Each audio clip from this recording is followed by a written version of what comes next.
Sir வணக்கம் sir. வணக்கம் madam. நீங்க எந்த மாதிரி மையம் வச்சிருக்கீங்க? இந்த மையம் என்னது? இது என்ன ஃபோக்கஸ் பண்ணுது?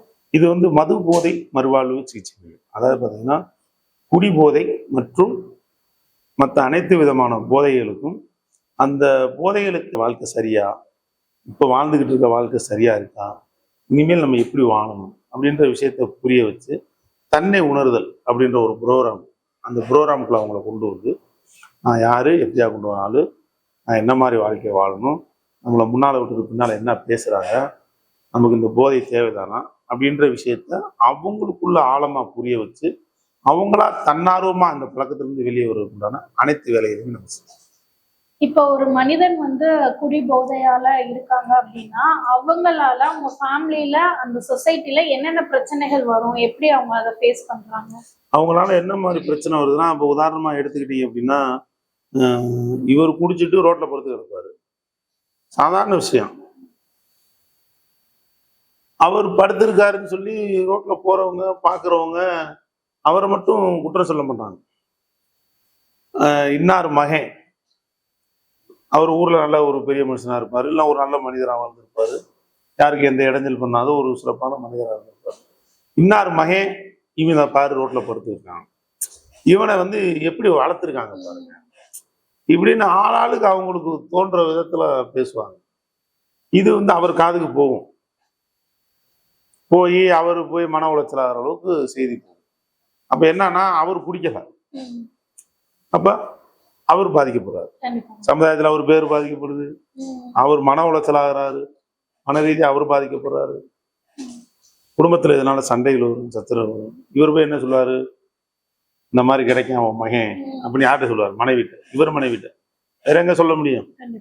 இவர் மனைவிட்ட போய் இந்த மாதிரி ஒரு மகன் எப்படி கிடைக்கும், அப்படி பண்ணிட்டு இருக்கான், என்னால வெளியே தலை காட்ட முடியல, அசிங்கமா இருக்கு அப்படின்னு அவங்களுக்குள்ள ஒரு சண்டை சத்தம். இப்போ நானா குடிக்க சொன்னேன், அவன் எப்படி திரியிறேன், நான் என்ன பண்றது? காலத்தில் அவனுக்கு ஒரு கால்கட்டை போட்டு வைங்க, ஒரு கல்யாணத்தை முடிச்சு வைங்க, அதுக்கப்புறமா திருந்துறானா பார்ப்போம். உடனே இவனே இப்படி இருக்கேன், இவனுக்கு ஒரு கல்யாணத்தை பண்ணி வச்சுட்டோம்னா அந்த பிள்ளை வாழ்க்கை என்ன ஆகுறது அப்படின்னு இவங்க.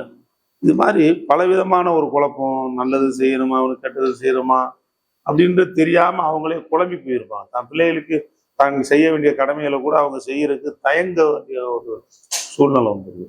மாதிரி அவங்களுக்கு பேரண்ட்ஸ்க்கெல்லாம் இந்த மாதிரி ஒரு பாதிப்பு இருக்கு.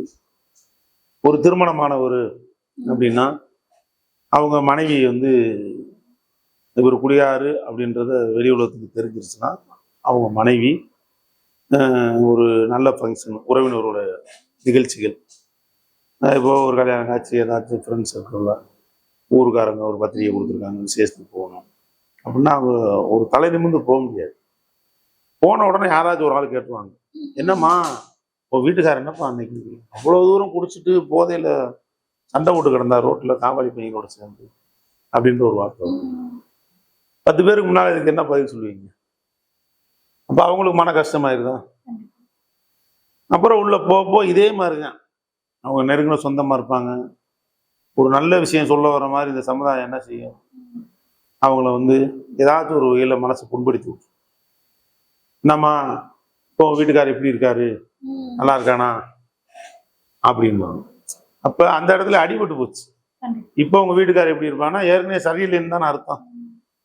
அப்ப அந்த இடத்துல அவங்க மனசு ரொம்ப பாதிக்கப்படுறாங்க. இது மாதிரி குடும்ப உறுப்பினர்கள் நிறைய பாதிப்புகளை சந்திக்கிறாங்க. அதுக்கப்புறம் பொருளாதார ரீதியா நிறைய பாதிப்பு. பொருளாதாரத்துல ரொம்ப மேக்சிமம் ஒரு 80% மக்கள் பாதிக்கப்பட ஆரம்பிக்கிறாங்க. கல்யாணம் முடிச்சு ஒரு மனைவி வர்றாங்க அப்படின்னா அவங்க கல்யாணத்துக்கு முன்னால அவங்களுக்குன்னு ஒரு சில கனவுகள் இருக்கும். நம்ம வாழ்க்கை எப்படி இருக்கணும், இந்த மாதிரி இருக்கணும், நம்ம கணவரோட இங்கே போகணும் அங்கே போகணும். ஏன்னா பெண்களை பெண் குழந்தைகளை சின்ன வயதுல இருந்தே அவங்க வளர்ந்து ஒரு கல்யாணம் முடிச்சு கொடுத்த வரைக்கும் கைக்குள்ளேயே பக்குவமாக வச்சு தான் வளர்க்குறாங்க பேரண்ட்ஸ். அவங்களால நிறைய இடங்களுக்கெல்லாம் அழைச்சிட்டு போக முடியாது, இதெல்லாம் பண்ணியிருக்க மாட்டாங்க. அப்போ என்னன்னா இதெல்லாம் கல்யாணத்துக்கு அப்புறம் பார்த்துக்கலாம் அப்படின்னு அவங்களுக்குள்ள ஒரு மனநிலை இருக்கும்.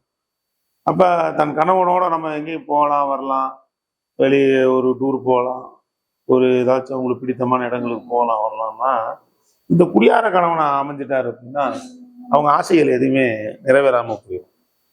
சாதாரண ஆசை, என் வீட்டுக்காரர் நல்லா இருக்காரு, நல்லா படிக்கிறாரு, இந்த வேலை ஆக்குறாரு, இல்லை இந்த பண்ணிட்டு இருக்காரு அப்படின்னு யாருக்குமே சொல்லணும்னு தோணும்ல, ஒரு கௌரவமா சொல்லணும்னு சொல்லி அந்த மாதிரிலாம் அவங்க கனவுகள்லாம் வீணா போயிடும். அது மங்கி போன மாதிரி, அது நிறைவேறாத ஒரு வாழ்க்கை மாதிரி தான் அவங்களுக்கு இருக்கும். இதனாலே அவங்க நிறைய மன உளைச்சலாகி ரொம்ப கஷ்டப்படுவாங்க. வேண்டாம் தெய்வத்தை கும்பிடுவாங்க, எல்லாம் பண்ணுவாங்க, ஆனாலும் அதுக்கு ஒரு தீர்வு இல்லாமல் இருக்கும். அப்போ ரொம்ப மன உளைச்சலாகி சாமியவே வெறுக்கிற அளவுக்கெல்லாம் போயிடுவாங்க. இப்போ மன ரீதியாக நிறைய பேருக்கு பாதிப்பு, பொருளாதார பாதிப்பு, இது எல்லாமே வந்து டோட்டலாம் ஃபேமிலி மெம்பர்ஸுக்கு தான் அதிக பாதிப்பு. நம்ம சென்டர் கரெக்டா எந்த இடத்துல சார்? நம்ம சென்டர் பார்த்தீங்கன்னா மதுரையில் குளமங்கலம் அப்படின்ற இடத்துல ஜோதி டர்னிங் பாயிண்ட் அப்படின்ற பேரில் இயங்கிட்டு இருக்கு மது போதை மறுவாழ்வு சிகிச்சை மையம். இந்த சிகிச்சை மையத்தில் வந்து குறைஞ்சபட்சம் ஒரு 3 மாதம் ட்ரீட்மெண்ட் கொடுக்குறோம்.